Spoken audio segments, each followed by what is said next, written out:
Welcome, everyone. I'm happy to see you all here. I will be doing a presentation I'll be speaking for about, 20 minutes or so, but we'll certainly have time for comments and questions if they so arise. And I just want to let you know I am right now I am in British Columbia on unceded territory in Canada. And I usually live in Saskatchewan on Treaty Number 4 territory. So I happen to be here for a family visit. So isn't it wonderful to have technology and we can basically continue to be present wherever we are in the world. So I see there's people from all over the place here, and really happy to see you. So I will share my screen because I will be showing you a slide. I'll make sure that that's opens the right way. Okay, and I will put that in diaporama. So yes, psychological safety. And psychological safety, it's a mouthful. And it's quite a buzzword for many circles. The concept first appeared in a research paper by Warren and Bennis and Edgar Schein.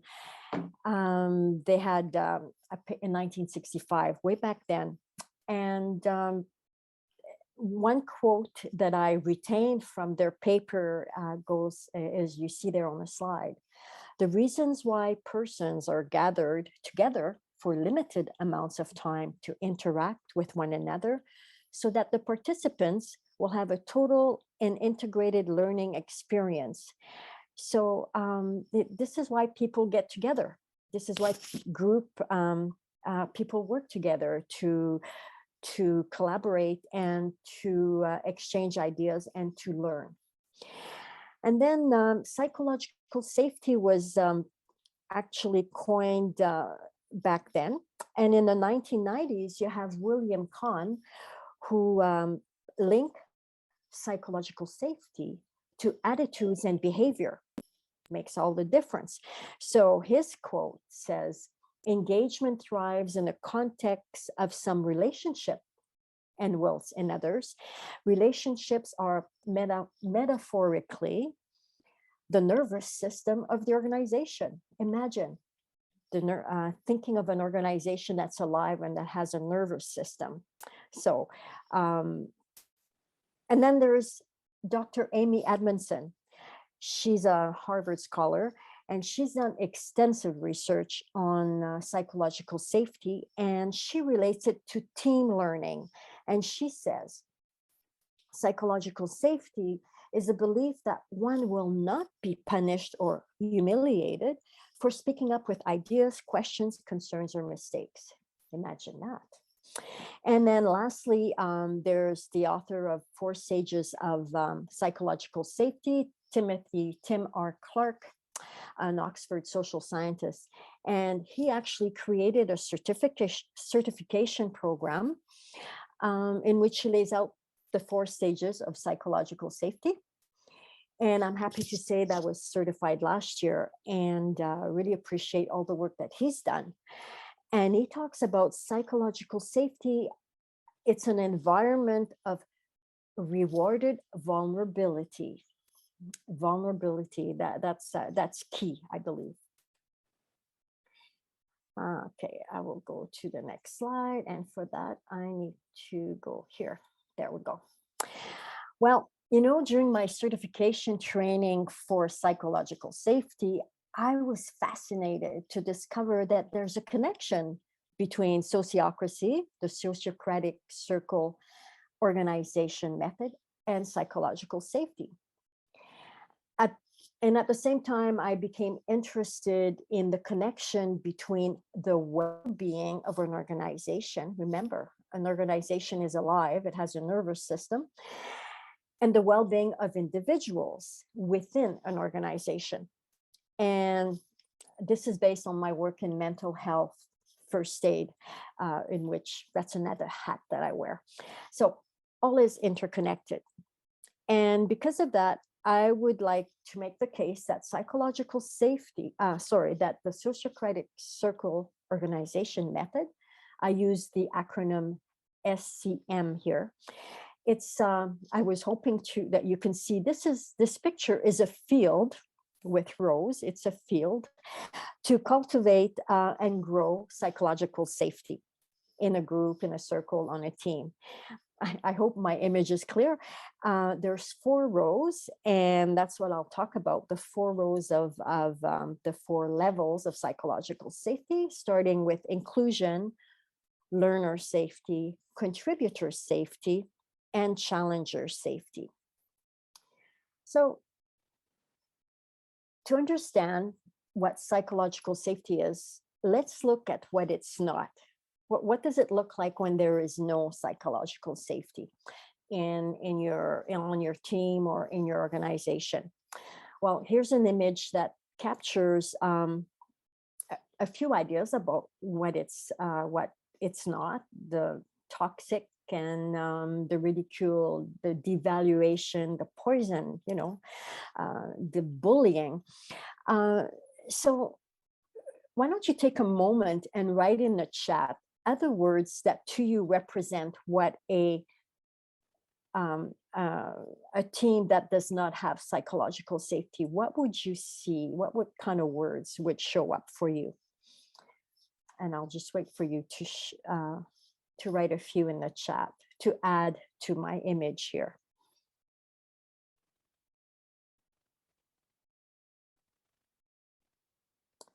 Yeah, oh boy, judgment, fear, being interrupted, no autonomy, intolerance, yeah, manipulation, hurtful words, yes, that's holding back.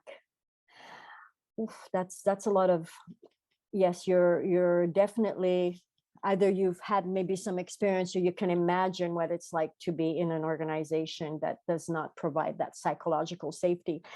And probably my image, wearing a mask, false harmony, no clear frame, fake it till you make it. Well, obviously I appreciate that you've got all that. You've got the right picture in mind. Let's pretend you're a little fly on the wall. I'm going to give you a little scenario of what it could look like too. So you're on a team, you're sitting at that table, part of a marketing team, and you're engaged in a conversation about strategy to launch a new product. And the manager, we'll call him Barry, opens the meeting by saying, okay, people, let's not waste any time. We're all busy here. We have a long agenda to get through. Who's got an idea of how to promote our new product? Well, Rebecca's sitting there, and she's the newest person on the team.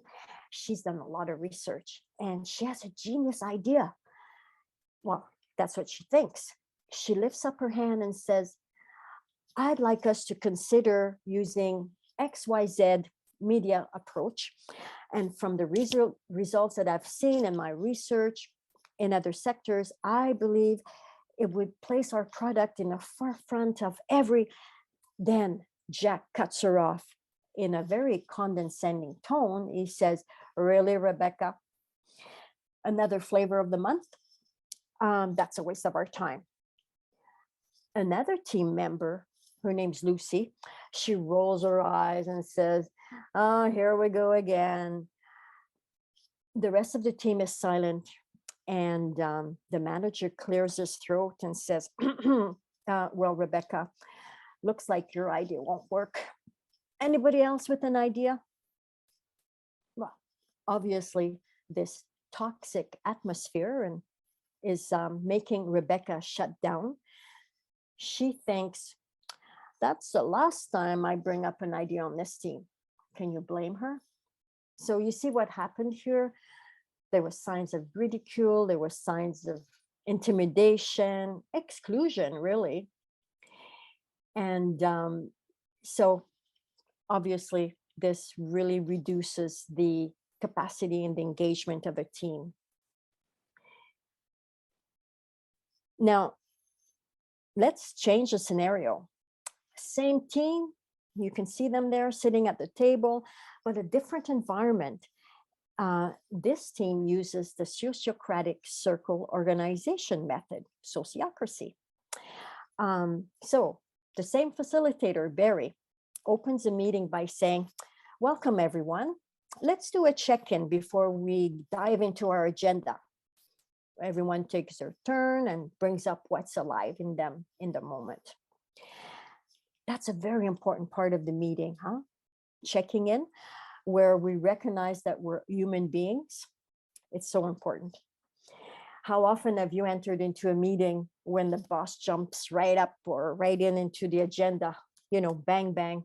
It's a harsh way to start a meeting, I think.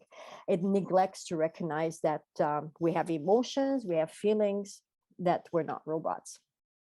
Even a very short, trivial icebreaker can make all the difference in people getting grounded into where they are. So the meeting continues, and once the administrative items have been looked after, Barry, the facilitator, says, okay, our first item on the agenda is about the promotion of our new product. Does anyone have a proposal to bring up? Otherwise, we can go into picture forming. Now, Rebecca, she's done a lot of research and she has a genius idea how to present, that she wants to present to the team, and that's what she thinks. So she lifts up her hand and says, I'd like to propose using the XYZ social media approach.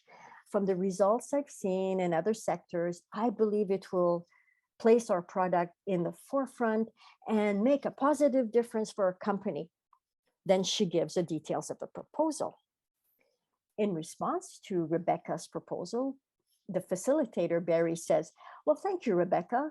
Let's start with a round of clarifying questions to this. Okay, Jack, start with you. And Jack, well, he asks a clarifying question like, well, does this proposal include a trial period? And then Lucy says, she's next. She says, well, I don't have any questions right now. And on, Barry goes around and checks to see if there's any questions. And after they've all been answered, then the facilitator starts a reaction round. And he starts with Jack, and Jack says, well, I'm really curious about how we can adapt this social media strategy to our company. And Lucy says, sounds pretty daring, but I'm up for it. Let's try. And the rest of the team voices their reactions, and each one in turn. There's no crosstalk. There's no interruption. Every voice is heard. And remember, in this, in Sociocracy, the facilitator also takes a turn in his own questions or reaction. So the process continues, and then there's a round of objection. No one raises any until it's Sam's turn, and he says, I have an objection. I want to be sure that our budget will be respected. And I don't see that in the proposal. So Rebecca suggests a phrase to accommodate a cap on expenditure. And then the facilitator continues with the modified proposal. No objections are raised. There is consent. And they celebrate, because we always have to celebrate after we make a decision. So you see how the Sociocratic circle organization method plays a distinct role in fostering psychological safety. In this second scenario, Rebecca felt that her voice mattered. She felt safe bringing forward a new idea. She felt included. There was no specter of being ridiculed or shunned. And actually, she's encouraged to contribute different ideas and to give feedback, as is everyone on the team. So, as you know, I hope you know that the Sociocratic circle organization method is used by many organizations, And to me, it can implicitly and explicitly create psychological safety within a team. Because in a round, each person on the team gets the opportunity to speak up in their turn and without being interrupted. The result is that people listen to each other's ideas rather than figure out how they can prove that their position is right and someone else's position is wrong. That competitive competition. With the Sociocratic circle organization method, consent decision making is clearly defined with the rounds of clarification, reaction, and then, of course, the round for consent for objections in that order. So there's a culture shift implicitly happens with the integration of equivalence, effectiveness, and transparency. And those are main sociocratic values. So imagine objections are seen as valuable feedback used to improve the proposal. And because there's psychological safety, no one, including the initiator of the proposal, feels devalued or threatened by any objections raised. Here's an image that was drawn by my 15-year-old grandson, Braden. I asked him to draw how he sees the vision of a safe space, a safe bubble, where team members are confident and no one will embarrass them or punish them, for admitting mistakes, etc. And in his imagination, he drew a toxic environment outside the bubble. There's quite a few monsters there, pretty scary. And but that says it all, doesn't it? And we can see that psychological safety helps the individual feel safe within that bubble. They feel safe enough to broaden their minds and explore new ways of looking at the world at their own pace and style. And this feeling of safety fosters positive mental health and well-being for each team member. And obviously, positive mental health is, like I said, it's all interconnected. Today, more than ever, the importance of positive mental health plays on how we deal with stress, how we relate to others, and the decisions we make in our daily lives, and its impact on our work environment. Very important. In a toxic work environment, team members will lack engagement, often resulting in less than optimal decisions for the organization. In fact, as I said, people will withdraw, subtly or overtly withdraw. They'll choose to withhold their best self out of fear of making a mistake or being seen as incompetent. And that's what we saw in the first scenario. Remember where Rebecca, she took a risk.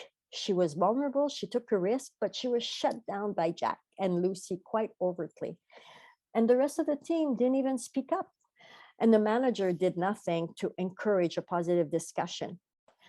He simply shut Rebecca down too. So I hope showing you those two scenarios will help you imagine what is psychological safety on the team. Now, we'll take a closer look at the different levels of psychological safety as described by Timothy R. Clark. And here's an illustration by Leander Kretzlein from Brisbane, Australia.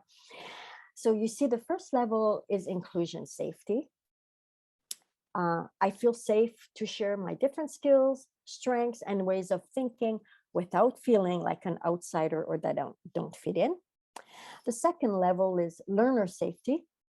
I feel safe to ask questions and admit that I don't know everything without feeling like others think I'm ignorant.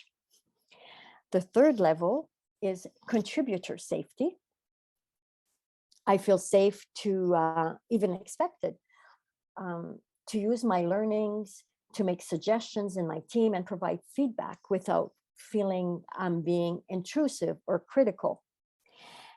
And the fourth level, I feel safe, even expected to challenge the status quo and think creatively without people thinking I'm negative or an upstart.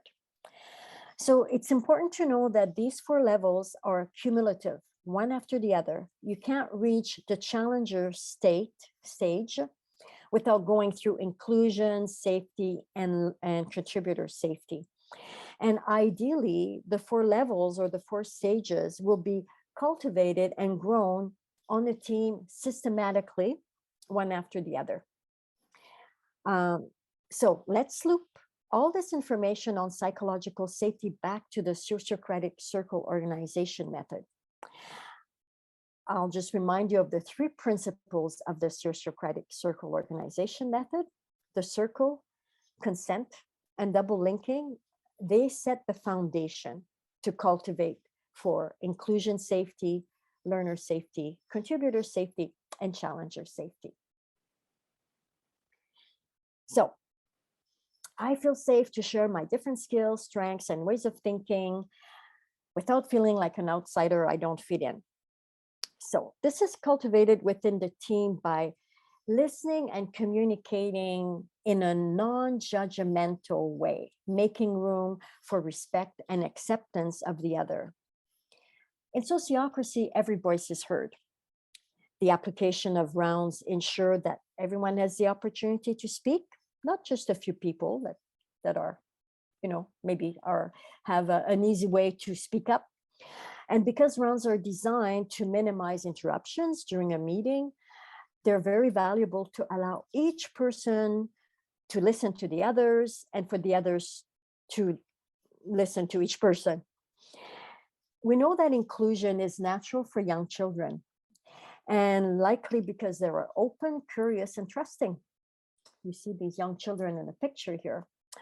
And as we get older, the notion of inclusion is sometimes left behind and replaced with adult attitudes of judgment and competition.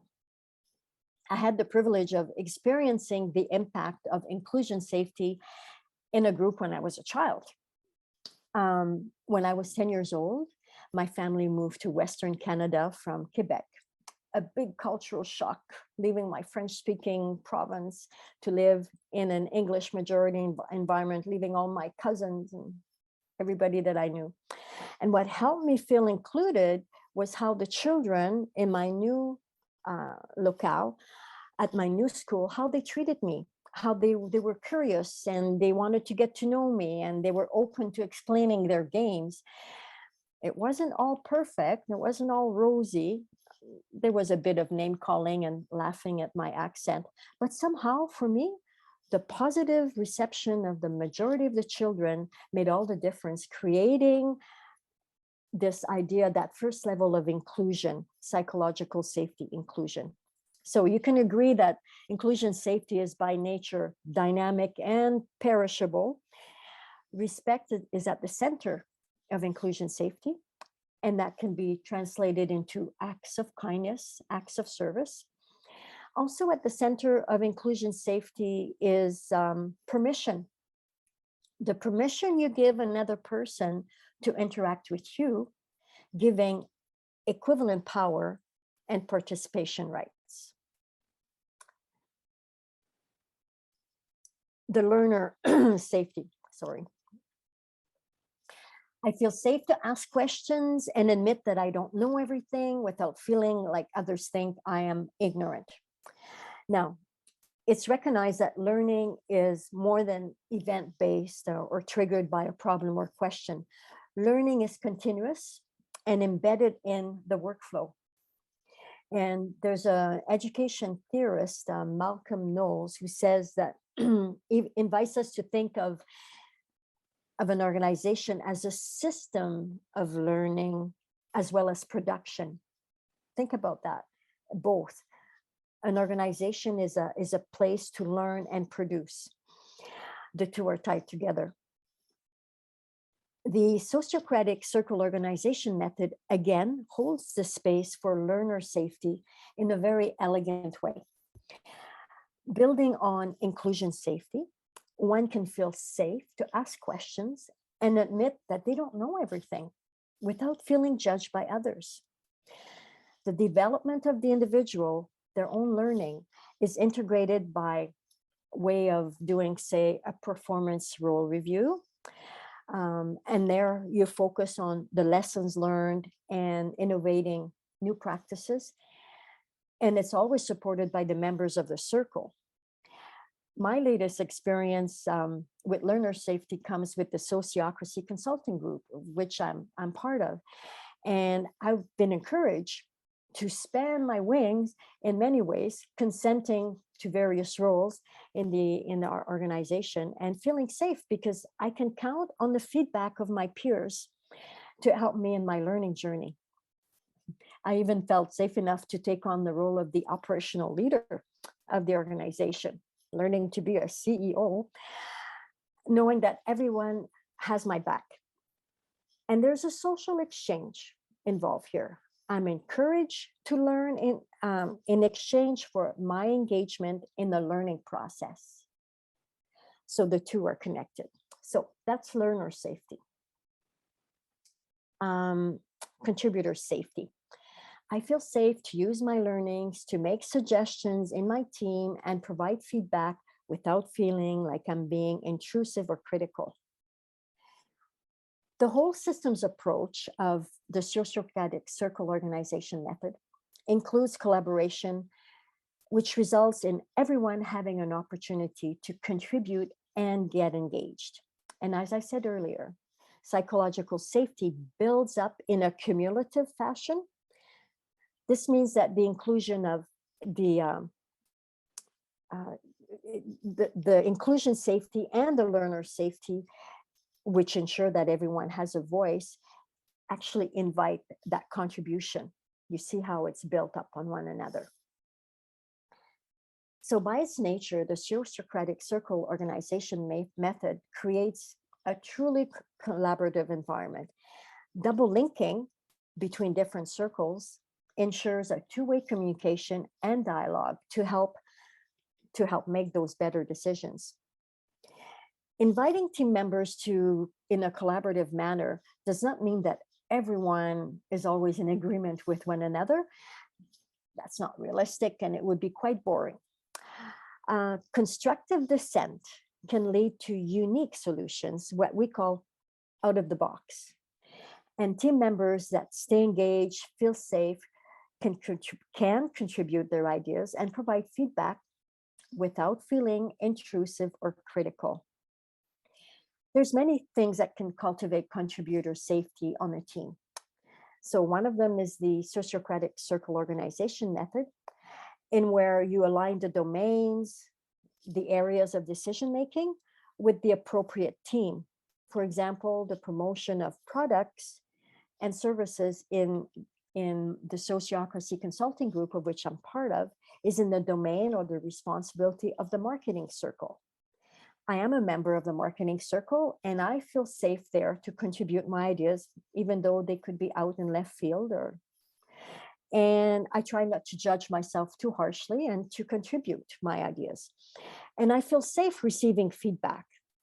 And often one idea will build on another. So it's amazing how contributor safety will really enrich a discussion when you're looking for something for innovation. Now, the challenger safety. So here I feel safe, even expected to challenge the status quo and think creatively without feeling people think I'm negative or an upstart. While this can be reached only when the building blocks of inclusion, learner, and contributor safety are in place. So what is challenger safety on a team? It's about generating and harnessing diverse perspectives and even disagreements without emotional escalation and destructive social friction. In this image, I was aiming to show you a different formation of geese flying. In Canada, we have all the geese flying back. We're used to the status quo of the V formation, you see on the left-hand side. And but in this picture, the geese there challenge the status quo and are going, a little bit differently. So I thought this would be an interesting image to show you the challenger safety.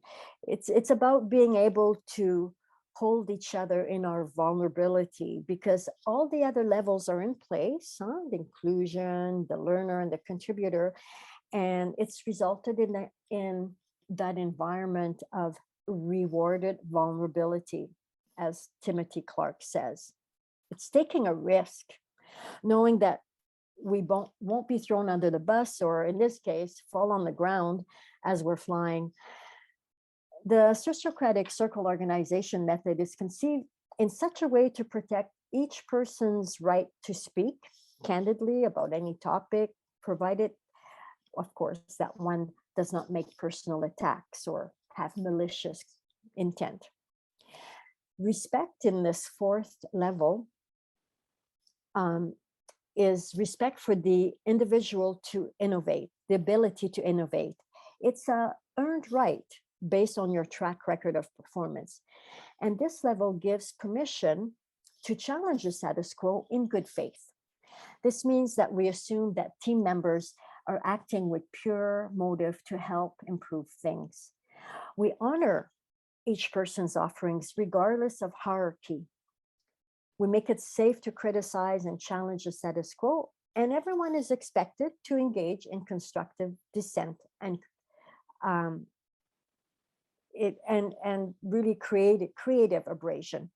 You know, you need to add a bit of friction, yes, but in a creative and a respectful way. And of course, challenger safety reduces groupthink, where everybody thinks the same. So for challenger safety to thrive, it's best to have a culturally flat organization without necessarily be structurally flat, but still to have the culture or the decision making in a flat way.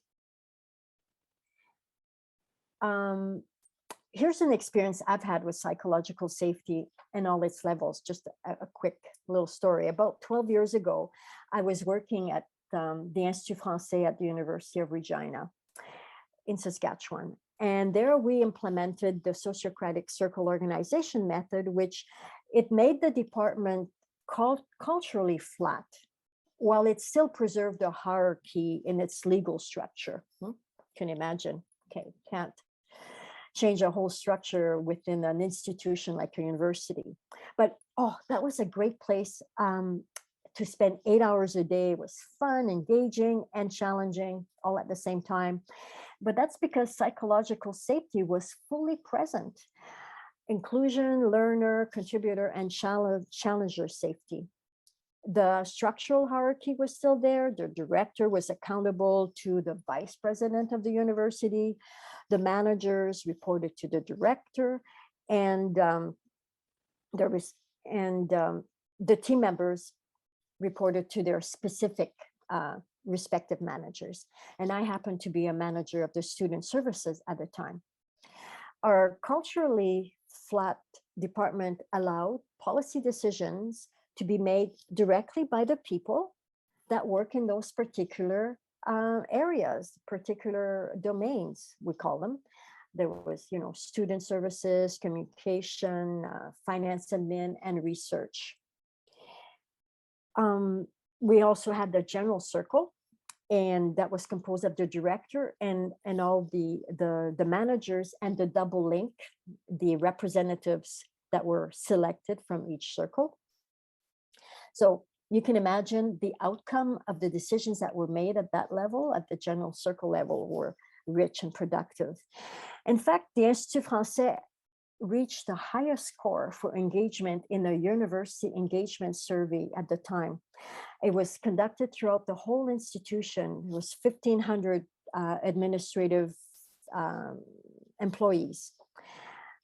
We were not surprised. I remember that we were all expected to challenge the status quo and to think creatively. And it was so easily done because of this psychological safety that was living and present in our structure, in this Sociocratic structure. Today, in 2022, this Institut Français does no longer exist. It's been transformed into another unit.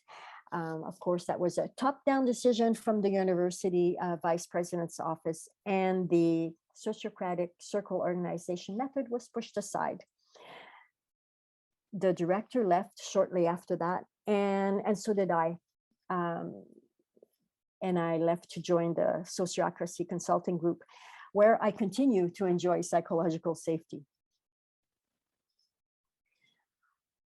So we know that the pandemic has been an accelerator for a number of key trends that have been seen in the work environment. Well-being, psychological safety, equivalence, inclusion have been top of mind for many, many organizations. And there's a fine line now between work and personal lives, which has been somewhat erased or at least blurred because of the pandemic. Many employers have had a wake-up call, realizing that people are the greatest asset at work. Unfortunately, in other work environments, and it's usually the low wage and disadvantaged groups, they've taken the blunt of the pandemic disruption. So that's my question. Will our experience of the last 2 years count for something? I'm hopeful that more and more work environments will continue to give themselves permission to talk about things that were taboo before: our mental health, our well-being, our family responsibilities that impact our presence in the workplace. And I believe that psychological safety is an important thread to weave within our organizations.